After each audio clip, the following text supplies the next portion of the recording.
बिस्मिल्लाहिर्रहमानिर्रहीम। अस्सलाम वालेकुम dear students, welcome to my YouTube channel maths world. उम्मीद है आप सब खैरियत से होंगे। स्टूडेंट, आज हम इस लेक्चर के अंदर हमारी एक्सरसाइज 10.3 का क्वेश्चन नंबर जो 2 है उसका 15 वाला पार्ट डिस्कस करने जा रहे हैं। क्वेश्चन की स्टेटमेंट है हमारे पास cos square pi by 8 plus cos square 3 pi by 8 plus cos square 5 pi by 8 plus cos square 7 pi by 8 equal है 2 के। तो यहां से हमने लेफ्ट हैंड साइड कंसीडर कर ली। अब हमने स्टूडेंट इसको सॉल्व करना है। अगर तो सिंपली हमारे पास स्केयर के बगैर ये एंगल्स आ रहे होते ना cos पाई बाई 8, तो हम उसको आसानी से जो है वो सॉल्व कर सकते थे। अब चूंकि यहाँ पे स्केयर है तो हमें स्केयर का भी ख्याल करना है यहाँ पे। तो हम इसको बड़े ही एक आसान तरीके से सॉल्व करते हैं। हमने एक फॉर्मूला पढ़ा हुआ है। फॉर्मूला हमने ये पढ़ा हुआ है कि जो cos 2 थीटा होता है ये इक्वल होता है 2 cos स्क्वायर थीटा माइनस 1 के। यहां से अगर ये -1 इधर आ जाए तो ये आ जाएगा 1 plus cos 2 theta equal to 2 cos square theta के। और यहां से 2 जब इधर ले आएंगे तो आ जाएगा 1 plus cos 2 theta divided by 2 equal है cos स्क्वायर थीटा के। ठीक है स्टूडेंट, इसका मतलब है कि cos स्क्वायर थीटा की जगह पे हम ये वाला फॉर्मूला जो है वो यूज कर सकते हैं। तो सिंपली हमने यही काम यहाँ पे करना है। हम क्या करेंगे कि जहां जहां हमारे पास cos का स्क्वायर है आप इसको लिखेंगे 1 प्लस cos। अब एक बात मैं यहां से आपको बता दूं कि अगर हमारे पास इस तरफ ऐसे आ जाए cos स्क्वायर थीटा की जगह पे आ जाए पाई बाई 8, इधर क्या आ जाएगा 1 प्लस cos 2 थीटा की जगह पे पाई बाई 8 और डिवाइडेड बाय 2, क्योंकि ये स्क्वायर था ना इसके साथ। तो हम इस तरह इस सारे को जो है वो सिंप्लीफाई करेंगे। तो हमने लिखा 1 प्लस cos 2 थीटा की जगह पे पाई बाई 8 और डिवाइडेड बाय 2 प्लस यहां क्या आ जाएगा 1 प्लस cos 2 और एंगल हमारे पास क्या है 3 पाई बाई 8 और नीचे डिवाइडेड बाय 2। यहां भी हमने स्केयर की जगह पे यही फॉर्मूला अप्लाई करना है, बस ये जो एंगल है वो चेंज करते जाना है। तो ये भी आ जाएगा 1 प्लस cos 2, एंगल क्या है हमारे पास 5 pi by 8 divided by 2 plus 1 plus cos 2, ये आ जाएगा 7 पाई बाई 8 और डिवाइडेड बाय 2। ठीक है स्टूडेंट, ये बेशक आप ये वाला हिस्सा जो है ये क्वेश्चंस में साथ हिंट दे सकते हैं। ठीक हो गया। अब हमने इसको करना है सॉल्व, जस्ट सिंप्लीफिकेशन करनी है। ये आ जाएगा सब में से नीचे देखो डिनोमिनेटर में 2 आ रहा है, तो आप 1/2 सब में से कॉमन ले लो।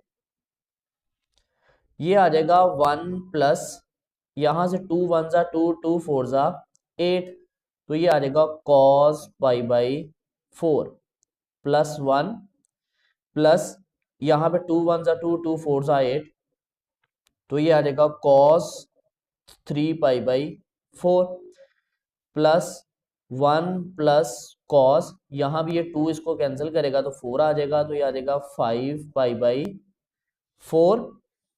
उसके बाद हमारे पास आ जाएगा प्लस 1 प्लस यहाँ पे आ जाएगा cos 2, इसको 8 को कट करेगा तो 7 पाई बाई 4। ठीक हो गया स्टूडेंट, नीचे जो डिनोमिनेटर में 2 था वो हमने कॉमन ले लिया। अब ये हमारे पास आ जाएगा 1/2 1 प्लस, अब ये जो cos पाई बाई 4 है ये हमारे पास वैल्यू बनती है 45 डिग्री की। ठीक हो गया, कौन सी वैल्यू बनती है 45 डिग्री की। तो cos 45 पे आपके पास एंगल क्या होता है 1/√2 प्लस 1 ये वाला। अब ये जो cos है ना हमारे पास cos 3 पाई बाई 4, पाई की जगह पे अब 180 रख के 3 से मल्टीप्लाई करके 4 से डिवाइड करेंगे तो आपके पास ये एंगल बनता है 135 डिग्री। तो कॉस की जो वैल्यू होती है 135 डिग्री पे वो होती है -1/√2 +1 ये वाला। फिर ये जो कॉस 5π/4 है ना, कॉस 5π/4 ये हमारे पास वैल्यू बनती है 225 डिग्री। पाई की जगह 180 रख के 5 से मल्टीप्लाई करें, 4 से डिवाइड करें, तो यही आंसर बनेगा। तो कॉस 225 जो है यहां पे हमारे पास वैल्यू बनती है ये भी -1/√2। ठीक हो गया स्टूडेंट। उसके बाद +1 प्लस ये जो हमारे पास है cos 7π/4 ये हमारे पास बनता है जी एंगल 315 डिग्री। तो इस पे cos की वैल्यू होती है 1/√2। ठीक हो गया स्टूडेंट। इन एंगल्स को आप by using the concept of allied angles भी सॉल्व कर सकते हैं, और अगर साइंटिफिक कैलकुलेटर आपके पास है तो डायरेक्ट आप इनकी ये वैल्यूज भी लिख सकते हैं। ठीक हो गया।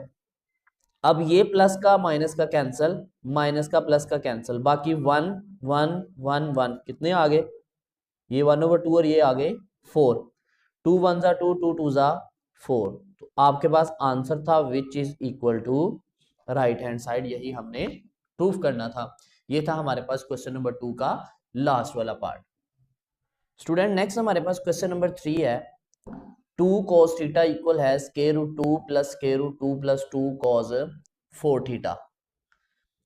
यहां से हमने क्या किया कि राइट हैंड साइड कंसीडर कर ली। हमेशा हम बड़ी साइड को जो है वो कंसीडर करते हैं ताकि आसानी से उसको सॉल्व कर सकें।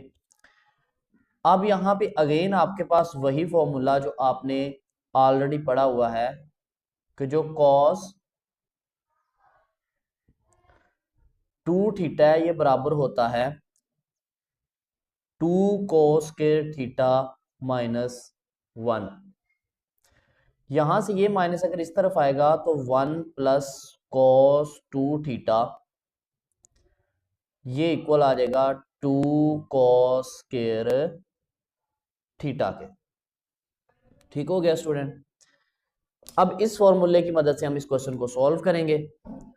अब आपने क्या किया कि ये वाला 2 एज इट रह गया, प्लस इन दोनों में से आपने 2 कॉमन लिया तो आ गया 1 + cos 4 थीटा।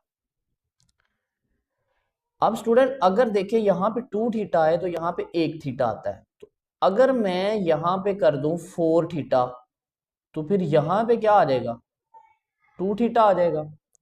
क्योंकि ये देखिए ना यहाँ पे अगर डबल एंगल है तो यहाँ पे हाफ आता है उसका, अगर यहाँ पे 2 थीटा है यहाँ पे 1 आएगा, अगर यहाँ पे मैं 4 कर दूं तो यहाँ पे 2 आएंगे, क्योंकि इस तरफ इस साइड से हाफ आएगा। तो अब हमने क्या करना है, ये 2 एज इट रह गया, 2 इंटू 1 + cos 4 थीटा ये किसके बराबर बनता है, 2 cos 2 थीटा के, 2 cos 2 थीटा के, और ये हमारा स्क्वायर रूट। उसके बाद आपने क्या करना है कि ये आ गया जी 2 + 2 2 जा 4 cos 2 थीटा, और ये इसका स्क्वायर रूट। अब स्टूडेंट आपने क्या करना है कि ये आ जाएगा 2 + 4 का स्क्वायर रूट कितना होता है 2, और जब ये वाला स्क्वायर रूट और ये कॉस का जो स्क्वायर है ये दोनों आपस में कट जाएंगे तो आ जाएगा cos 2 थीटा। बात समझ आ गई कि ये स्क्वायर रूट है ना, जो इस स्क्वायर रूट से जब ये 4 बाहर आएगा तो 2 हो गया, और ये स्क्वायर और स्क्वायर रूट कैंसिल तो cos 2 थीटा आ गया। अब इन दोनों में से अगेन आप 2 कॉमन ले लो तो बाकी आ जाएगा 1 + cos 2 थीटा, और ये इसका स्क्वायर रूट। आपने अभी पढ़ा 1 + cos 2 थीटा तो बराबर होता है 2 cos थीटा के, तो इसकी जगह पे पुट कर दो, ये आ जाएगा 2 × 2 cos थीटा। ठीक हो गया। अब नेक्स्ट क्या करना है हमने, नेक्स्ट हमारे पास इनको मल्टीप्लाई कर लो, ये 2 2 सा क्या हो जाएगा 4, तो हमारे पास आ जाएगा जी 4 cos थीटा। 4 स्क्वायर रूट से बाहर आएगा तो 2, ये स्क्वायर और ये स्क्वायर रूट आपस में कैंसिल तो क्या आ जाएगा cos थीटा। तो यही हमारे पास लेफ्ट हैंड साइड थी जो कि हमने प्रूफ करनी थी। ये था स्टूडेंट हमारे पास क्वेश्चन नंबर 3। उम्मीद है कि आपको ये क्वेश्चन समझ आ गया होगा। अब हम नेक्स्ट क्वेश्चन करते हैं स्टूडेंट। नेक्स्ट हमारे पास क्वेश्चन नंबर 4 है। क्वेश्चन नंबर 4 हमें कहता है कि साइन की पावर जो 4 थीटा है to an expression involving only function of multiple of theta raise to the first power. इसकी पावर को हमने जो क्या बेसिकली रिड्यूस करना है। अब स्टूडेंट इसको भी सॉल्व करने के लिए हम वही डबल एंगल फॉर्मूले की ही मदद से चलेंगे। आपने फॉर्मूला पढ़ा हुआ है डबल एंगल। वो फॉर्मूला ये है कि जो cos 2 थीटा है ये बराबर, अब चूंकि ये साइन है तो cos 2 थीटा के 3 फॉर्मूले हैं, ठीक है, 2 से 3 फॉर्मूलाज हैं। तो आप क्वेश्चन की सिचुएशन के अकॉर्डिंग चूज करेंगे आपने कौन सा यूज करना है।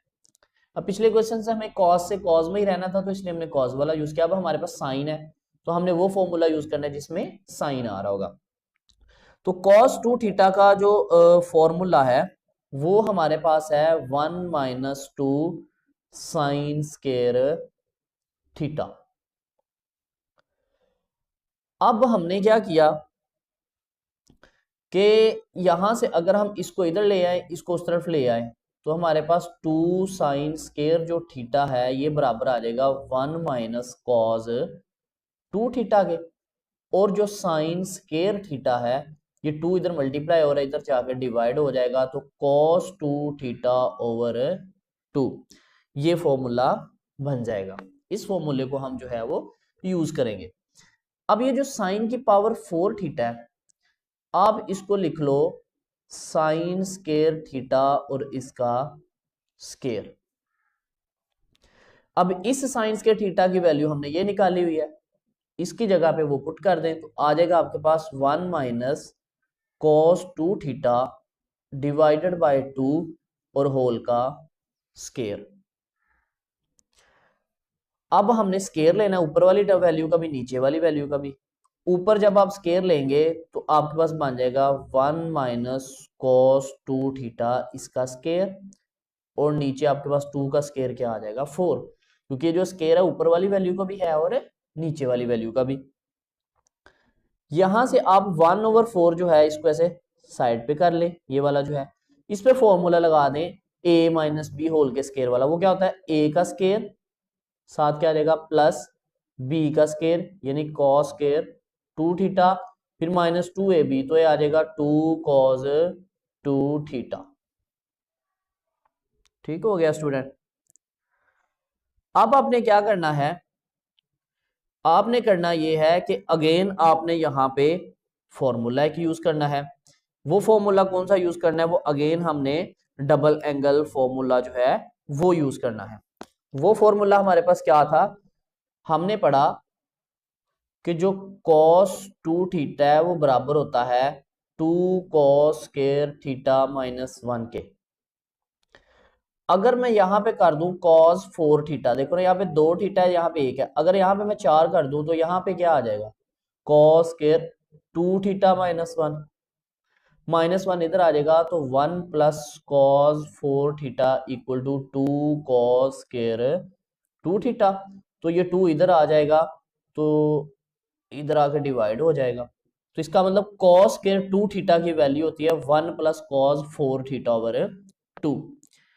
ऐसा हमने क्यों किया, क्योंकि हमारे पास अगेन यहाँ पे स्केयर आ रहा था तो इस स्केयर को हमने खत्म करने के लिए ये काम करना है।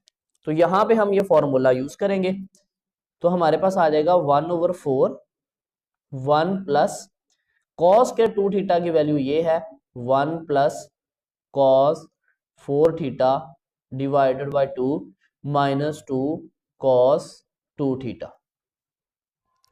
अब स्टूडेंट आप इसका एलसीएम ले लें, ये आ गया 1 ओवर 4, इसका सारे का एलसीएम आ जाएगा 2, इसके डिनोमिनेटर में नहीं है एलसीएम तो ये 2 इससे डायरेक्ट मल्टीप्लाई हो जाएगा। ये एलसीएम और ये डिनोमिनेटर आपस में डिवाइड हो गए तो ऊपर वाली टर्म एज इट आ जाएगी cos 4 थीटा। अब यहां भी नहीं है एलसीएम तो ये इससे डायरेक्ट मल्टीप्लाई होगा तो आ जाएगा 4 cos 2 थीटा। अब स्टूडेंट आपने क्या करना है, ये जो 4 है इधर मल्टीप्लाई हो जाएगा, ये 2 और 1 क्या हो जाएंगे 3 plus cos 4 theta minus 4 cos 2 theta divided by ये 4 2 ज़ा 8। तो स्टूडेंट हमारा ये क्वेश्चन जो है यहाँ तक कंप्लीट हो गया। हमने बेसिकली करना क्या था कि जो हमारे पास पावर आ रही थी साइन की पावर 4, इसको हमने 1 पावर में रिड्यूस करना था, ठीक है, थीटा के फंक्शन के साथ। तो देखिए हमने इसको पावर के बगैर बिल्कुल सारी पावर जो है वो खत्म कर दी है। तो स्टूडेंट ये थी हमारे पास एक्सरसाइज 10.3 का क्वेश्चन नंबर, हमने 3 डिस्कस किया, उसके बाद क्वेश्चन नंबर 4 डिस्कस किया। उम्मीद है आपको समझ आ गई होगी। फिर भी किसी स्टूडेंट का कोई प्रॉब्लम हो इन क्वेश्चंस में तो वो बिला झिझक जो है कमेंट बॉक्स में या डिस्क्रिप्शन के अंदर व्हाट्सएप नंबर है वहां पे अपना प्रॉब्लम शेयर कर सकते हैं। इंशाल्लाह जो भी प्रॉब्लम होगा उसको सॉर्ट आउट किया जाएगा। तो मिलते हैं नेक्स्ट लेक्चर में, तब तक के लिए खुदा हाफिज, फी अमान अल्लाह।